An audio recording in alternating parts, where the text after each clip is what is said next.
Sud Radio, faut que ça change. Anthony Martin Smith. Je démarre pas, il fait trop chaud. Voilà. Bonsoir, bienvenue à vous sur Sud Radio. Effectivement, coup de chaud, le chaud revient partout en France. Et malheureux, protégez-vous, faites attention, hydratez-vous. C'est important, on n'aura de cesse que de le répéter. Beaucoup de personnes souffrent, même sont tombées. Et j'ai une pensée très chaleureuse à celles et ceux qui traversent la disparition d'un proche due à ces fortes chaleurs. C'est très important, mesdames et messieurs. Hydratez-vous, mettez-vous au frais. Pensez aussi à mettre des serviettes humides autour de vous, autour de votre nuque, sur votre tête à chaque fois que vous avez un coup de chaud. Et puis même si vous n'avez pas soif, buvez. Surtout avec l'âge, on a tendance à ne pas sentir la soif. Et c'est là où on se déshydrate. Faut le préciser. Le plus, oui, vous avez raison, Mathéo Lamblo. Non, mais c'est vrai, ne buvez pas d'alcool, limitez les boissons alcoolisées, c'est très important. Merci Mathéo pour ce rappel. L'alcool a tendance à nous faire aller aux toilettes plus souvent et donc du coup on ne stocke pas l'eau. De toute façon, dans l'alcool, il y a peu d'eau. Enfin bref. Mathéo Lamblo, bonsoir. Bonsoir Anthony, bonsoir tout le monde. Ça va bien? Très bien, et vous? Ouais, ça va, il fait chaud et c'est pour ça que je me permettais ce petit rappel très Exactement, utile. vous avez raison. Important selon moi et primordial. Julie Précia, ça toujours? Ça va toujours, mais j'avais une petite question. Est-ce qu'on refuse l'eau de vie de papy-mamie quand on va les visiter pour savoir s'ils vont bien? Oui, on refuse et surtout l'alcool est à consommer avec modération, rappelons-le. C'est exactement important, surtout dans cette période. La semaine dernière avec Mathéo, on est parti, lui et moi, en week-end. Rendez-vous compte. On est allé tout d'abord au Théâtre Mogador. Ça, on vous l'avait dit la semaine dernière. Assister à une représentation inclusive, une représentation du Roi Lion. Vous savez, cette comédie musicale avec plein de lions. Mais il y a d'autres animaux aussi. Vous y êtes allé pour la 15e fois? Alors, on balance pas les dossiers privés comme ça, Mathéo Lamblo. Si on commence à balancer le off, moi aussi je vais le faire. Hein. Non, mais je vais arrêter du coup. Il a un costume, je crois, à la maison. Hein. Exactement. Un dimanche sur deux. Ça suffit, oui. Alors, on est allé donc au Théâtre Mogador assister à une représentation inclusive et on a rencontré à cette occasion le directeur commercial et marketing Olivier Lazzarini. On a avec lui enregistré une petite interview qu'on va vous diffuser dans une seconde. Et en deuxième partie, on reviendra aussi sur cette rencontre au Stade de France, Stade Toulousain-Montpellier, rencontre encore une fois mémorable. Combien de victoires là pour Stade Toulousain? 25. 25. Merci Julien Delmas qui se dit et moi on m'a pas dit bonjour. Bonjour. Bon, écoutez, d'abord on va aller au Stade Mogador. Au Théâtre Mogador, mesdames et messieurs, avec Olivier Lazzarini, directeur commercial et marketing de Stage Entertainment France, qui exploite le Théâtre Mogador. Sud Radio, faut que ça change. Anthony Martin Smith. Olivier Lazzarini, directeur marketing et commercial de Stage Entertainment France. Vous avez ici au Théâtre Mogador la production Le Roi Lion. Aujourd'hui, c'est une journée un peu spéciale pour vous puisque c'est les séances dites un peu inclusives pour le handicap sensoriel, mais particulièrement déficience visuelle. On a vu à travers notre visite les maquettes du spectacle, les maquettes des personnages. On a pu toucher aussi les costumes avec les personnes qui participent à cet événement. Pourquoi avez-vous voulu faire ce genre de journée et ce genre d'initiative? C'est quand même peu commun. Donc nous avons voulu monter des séances adaptées de façon à ce que sur un spectacle comme Le Roi Lion, on puisse faire venir tout le monde. C'est un spectacle populaire, tout le monde doit pouvoir venir. Et ce type d'initiative qui est plutôt l'apanage de la sphère publique, on a voulu en tant que théâtre privé et gros théâtre privé se lancer, donner un petit peu le ton pour que d'autres initiatives similaires se prennent. On a vu l'initiative, on a vu le dispositif que vous avez déployé, c'est beaucoup de moyens humains, il y a beaucoup de collaboratrices et collaborateurs de votre équipe qui sont déployés sur le dispositif auprès des personnes déficientes visuelles qui y assistent. Je crois qu'à peu près elles sont aujourd'hui 26 personnes. On est un samedi. C'est pas compliqué en termes de gestion managériale, entreprise et même financière, ça a un coût tout ça. Alors, quand on a décidé de se lancer dans les séances adaptées, ça a été un mouvement général, c'est-à-dire que tout le monde s'est mobilisé, c'est sur la base du volontariat, c'est-à-dire que des collaborateurs de tous les services peuvent se porter volontaires. On a un petit peu des tauliers, des gens qui sont là chaque fois, qui reviennent, parce que c'est une aventure différente. Notre direction générale a décidé d'allouer les moyens pour que ce type de séance se tienne. C'est un budget de plusieurs dizaines de milliers d'euros, tant dans l'équipement que dans les moyens humains. Et je crois qu'on est largement payé en retour par la satisfaction des personnes qui peuvent venir nous rendre visite. C'est quoi l'objectif marketing et commercial d'une opération comme celle-ci? Parce que, évidemment, vous avez une approche qu'on comprend à être très humaine et altruiste, mais il y a nécessairement un regard quand même mercantile et opérationnel. Vous n'êtes pas juste altruiste par envie. Alors, le point de départ, c'est vraiment au lendemain du Covid de se dire qu'il y a trop de gens qui se sont trouvés isolés et qu'il y a des gens qui sont, indépendamment de la pandémie qu'on a connue, pas en situation de venir au théâtre, et on a vraiment eu une démarche volontariste. Maintenant, on va être honnête, c'est aussi un volant d'activité que nous n'aurions pas si nous n'avions pas ce type de dispositif. Donc ce sont des revenus supplémentaires, et ces revenus supplémentaires contribuent à développer d'autres initiatives. Maintenant, il y a aussi un autre intérêt qu'on voit, c'est le fait que c'est un facteur très fédérateur au sein des équipes, c'est-à-dire que, notamment en recrutement, des jeunes gens nous posent la question de quelles sont les valeurs de l'entreprise, et on voit que dès qu'on parle des séances inclusives, eh bien ça fait tilt, c'est-à-dire que pour eux c'est un facteur différenciant dans le choix de l'entreprise. C'est ça que je voulais vous entendre dire. Finalement, et vous allez me dire si vous me rejoignez sur l'idée, mais les personnes en situation de handicap ne sont pas une clientèle de niche, et vous l'avez compris et vous allez la chercher. Les personnes en situation de handicap sont trop souvent dans l'imaginaire des gens, du commun des mortels, des personnes soit en fauteuil roulant, soit des personnes aveugles, malvoyantes. Or, quand on fait le compte de tous les handicaps et les handicaps invisibles, on se rend compte qu'il y a tellement de gens concernés, tous au sein de Stage, on connaît, peu ou prou, des personnes en situation de handicap. Et on a très vite compris, j'ai une collaboratrice à qui je veux rendre aussi hommage, qui s'appelle Candice Gatiki, qui nous a initiés au nombre de personnes en situation de handicap. Moi j'aimerais comprendre, indépendamment du fait que sur la question du handicap, qui finalement pour vous n'est pas une clientèle si de niche que cela, au contraire, c'est des gens que vous avez voulu intégrer complètement dans votre dispositif. Aujourd'hui, l'accessibilité du théâtre, elle est pleine et entière. On peut venir quand on est utilisateur de fauteuil roulant, quand on est non-voyant, quand on est sourd, ou même quand on a des troubles cognitifs. C'est ce que disent un peu vos séances? Alors, notre philosophie, c'est que tout le monde est bienvenu tout le temps. Moi, je suis un ancien de chez McDo, vous vous souvenez ce slogan « Venez comme vous êtes ». Et je l'ai un peu transformé, c'est « Venez qui que vous soyez ». Et on a mis en place des dispositifs sur des séances comme celle d'aujourd'hui particuliers, mais chacun peut venir à n'importe quel moment. C'est-à-dire qu'une personne en situation de handicap peut se présenter sur n'importe quelle représentation. Par exemple, nous avons un dispositif d'audio-description qui est permanent et gratuit, en toute autonomie. Avec le fameux d'ailleurs petit casque que j'ai ici, qu'on peut montrer, avec ce boîtier qui est connecté directement à la régie, et vous avez un commentateur, je crois que c'est un metteur en scène, avec un tableau qui est déjà, tous les tableaux sont écrits, et qui fait le commentaire en temps réel pour les personnes en situation de handicap. Ça, c'est en tout cas aujourd'hui, mais ordinairement, vous avez une application qu'on peut utiliser dans le théâtre pour pouvoir suivre en totale autonomie. C'est ça. Nous avons décidé de souscrire un abonnement à une application qui s'appelle EarCatch, qui se charge gratuitement sur le téléphone et qui permet à une personne de venir et de profiter de l'audiodescription en toute autonomie. Et toute l'année. Et toute l'année. Ouais. Et ce qui a été bien conçu, c'est qu'elle a été calquée sur les top lumière et pas sur les top son, ce qui fait qu'il n'y a jamais de décalage. Donc on explique, le top lumière, c'est le moment où votre topper, la personne qui dit top, on passe au plan suivant. La personne à la lumière lance la nouvelle scène avec le nouveau tableau de lumière et de projecteur.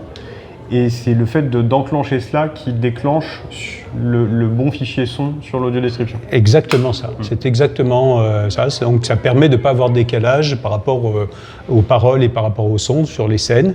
Et donc effectivement. Et donc du coup d'avoir une audio description qui corresponde bien à la scène qui se déroule devant soi et pas une scène avec Zazou alors que Zazou n'est pas là. Exactement. Ouais, ce qui est quand même mieux. C'est mieux. Oui. Ce qui est quand même mieux.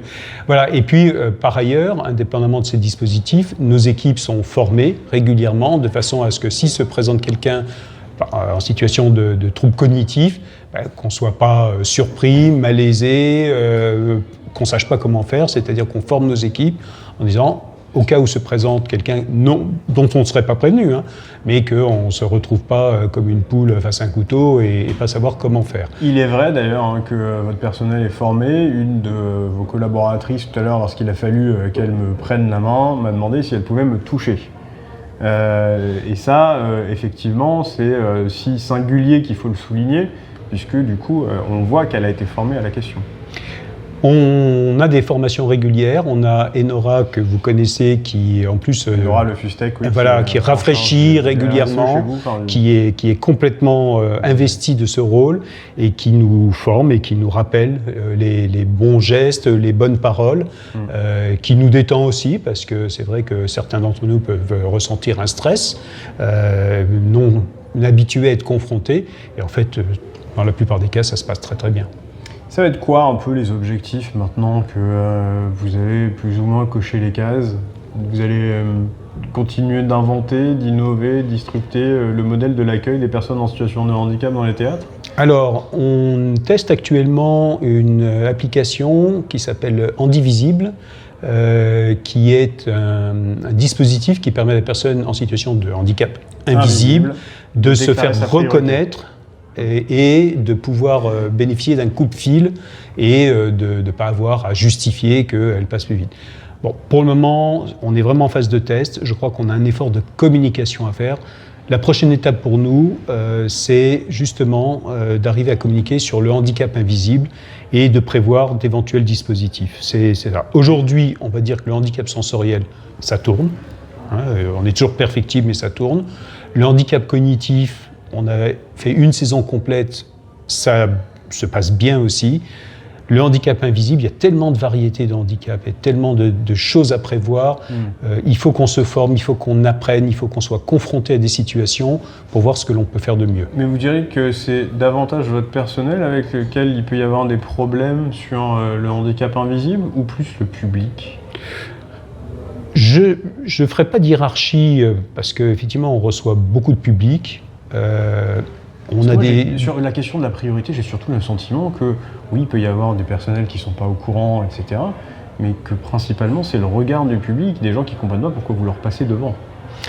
Alors il faut justement qu'on affine nos dispositifs de façon à expliquer aux gens, ça c'est notre rôle en tant que personnel d'accueil, d'expliquer aux gens que si quelqu'un passe devant, c'est pas qu'il est en train de gruger, qu'il est en train de bénéficier d'un traitement particulier, c'est que sa situation le nécessite. Quelqu'un qui est atteint d'une maladie invalidante par crise doit pouvoir passer en avant. Mais je trouve que depuis quelques années, les médias ont fait un énorme travail de sensibilisation, d'expliquer, de mettre un sujet qui n'était pas un sujet d'actualité comme une actualité, et les publics commencent à être beaucoup plus réceptif, on le voit sur les séances relax, puisque quand on explique les séances relax, tout le monde n'est pas informé. Séances relax, c'est le moment où justement les personnes déficiences cognitives ou troubles de comportement peuvent venir. Oui. Et donc c'est vrai qu'il peut y avoir des personnes qui sont très expressives et ça peut évidemment interpeller. Ça interpelle. On fait un petit discours introductif et généralement, pas généralement, chaque fois, ce discours est salué par des applaudissements et des gens qui nous ont dit « Ah ben j'avais pas vu que c'était une séance relax ». Je trouve ça formidable. Donc le regard a changé, je trouve. La perception se modifie et j'en suis ravi. Et si on peut y contribuer un petit peu, en confrontant... Moi, ma philosophie, c'est de ne pas faire des séances, pardonnez-moi l'expression, mais ghetto. De dire, on prend des personnes en situation de handicap, on rassemble que des personnes en situation de handicap. On veut que ce soit confronté à la réalité des personnes en situation de handicap, un public qui n'est pas concerné. Dernière question, vous savez combien de personnes vous accueillez en situation de handicap chaque année ? On doit en avoir plus d'une centaine sur une saison, rien que sur le sensoriel. Et sur le cognitif, c'est à peu près autant. Donc, je dirais entre 150 et 200 personnes par saison. C'est considérable déjà. C'est une goutte d'eau quand on considère le nombre de personnes en situation de handicap, mais on est fiers de ce qu'on a accompli. Venez, mesdames et messieurs, venir voir les productions ici au Théâtre Mogador, parce que, évidemment, on parle du Roi Lion, mais vous avez d'autres prods qui se réalisent ici. Merci Olivier Lazzarini, directeur marketing et commercial de Stage Entertainment France. Vous êtes propriétaire du Théâtre Mogador, pas vous, mais les entreprises sur lesquelles vous travaillez, et puis producteur du spectacle Le Roi Lion, que j'invite chacune et chacun à venir regarder tellement il est riche. L'interview avec Olivier Lazzarini, directeur marketing et commercial de Stage Entertainment France, qui exploite le Théâtre Mogador, où se déroulent les représentations du Roi Lion. Vous bougez pas, dans un instant avec Julie Pressier et Mathéo Lamblot. On va partir du côté du Stade de France. On y était la semaine dernière pour la rencontre Stade Toulousain-Montpellier, et avec un accompagnement inclusif pour les personnes en situation de handicap. Instadia, ça veut dire dans le stade, Mathéo. Merci. À tout de suite sur Sud Radio.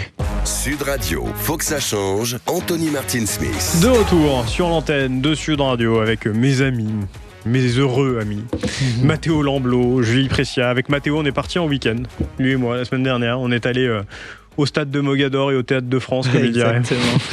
Au Théâtre Mogador et au Stade de France. Julie, on n'est pas parti en week-end encore. Oui, c'est ça, et je vois qu'en plus tu insistes sur le fait d'être partis tous les deux. Je n'ai pas encore eu mes invites. Eh ben, écoutez, on va le faire prochainement. Vous savez qu'au mois de septembre, on sera à Europa Park, probablement. Ça, j'en ai entendu parler. Je tease la rentrée, mais on sera probablement à Europa Park. Et alors là, mes amis, je vais vous dire, on va se marrer. Est-ce que Julien Delmas, vous venez ? Oui, avec plaisir, bien sûr. J'ai hâte de vous voir la tête à l'envers. Ouais, je vomis, moi. Non, c'est dégoûtant, ça.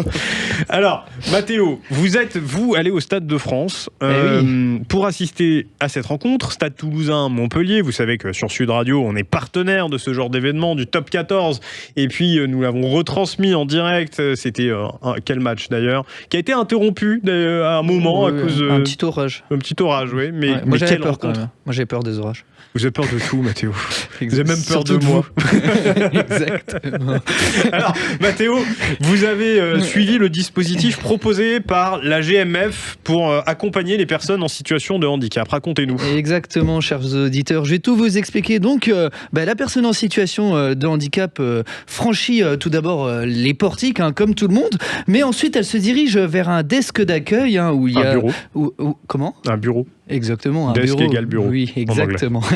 Où elle est reçue donc par les membres de la GMF, et à cet endroit, elle est tout de suite prise en charge par un bénévole de la LNR. Il y en avait une dizaine pour cette finale du Top 14. Et cette prise en charge, elle se poursuit au sein de l'enceinte du Stade de France. Je vous propose d'ailleurs d'écouter Marie-Jo Ninine, responsable des partenariats de la GMF, qui nous détaille les enjeux de ce dispositif. Que parfois, en fait, les gens, quand ils sont debout, ils ne se rendent pas compte qu'il y a des personnes qui sont en fauteuil.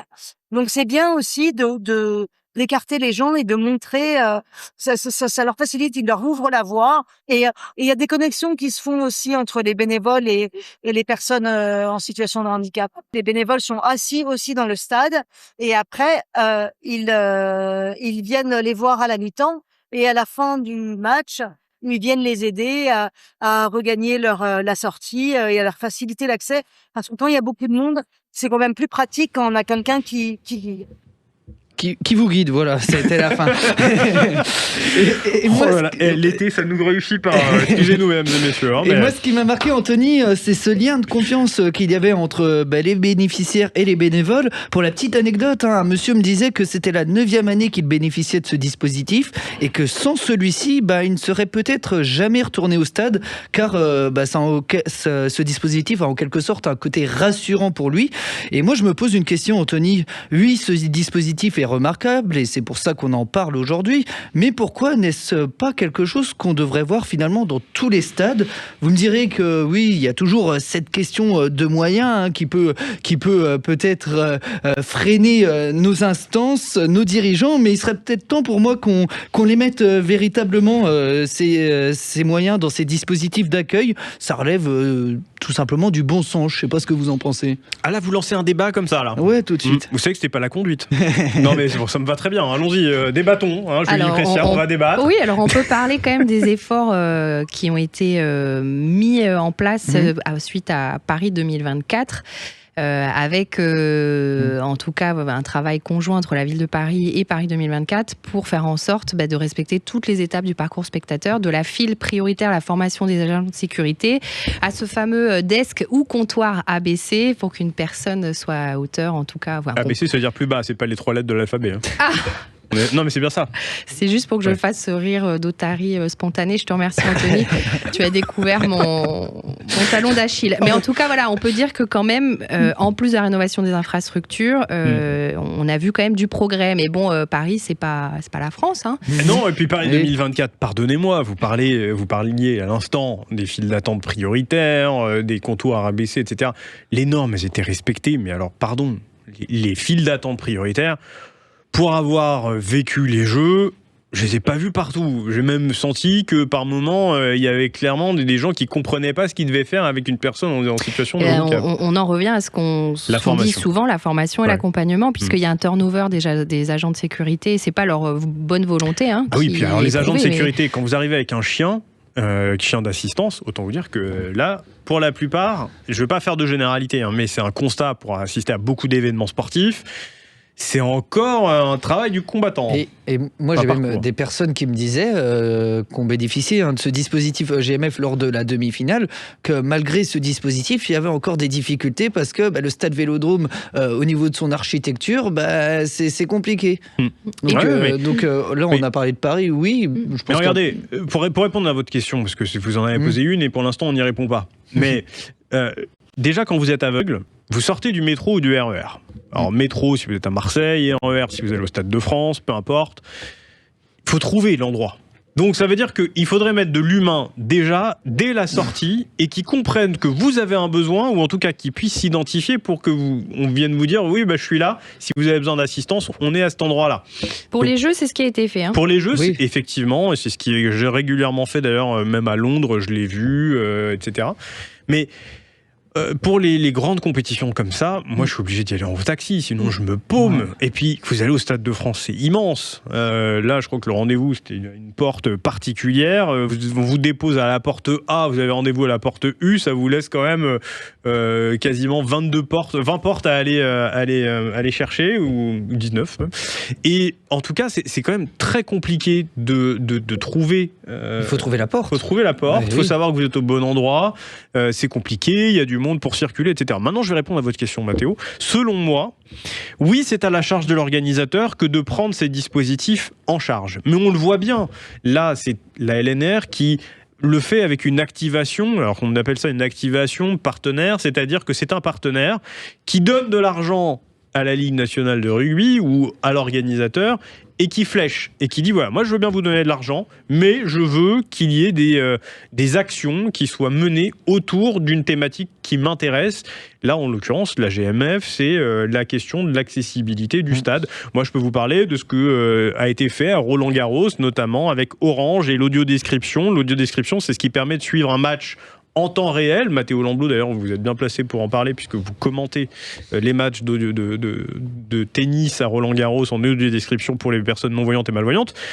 Et on voit aussi que l'audio-description sert aux autres spectateurs. Les chiffres sont d'ailleurs édifiants. Normalement, en audio-description, quand vous utilisez un petit boîtier avec radio, FM, c'est une quinzaine de personnes qui peuvent en bénéficier. C'est là aussi toute la limite un peu de la technologie et des dispositifs.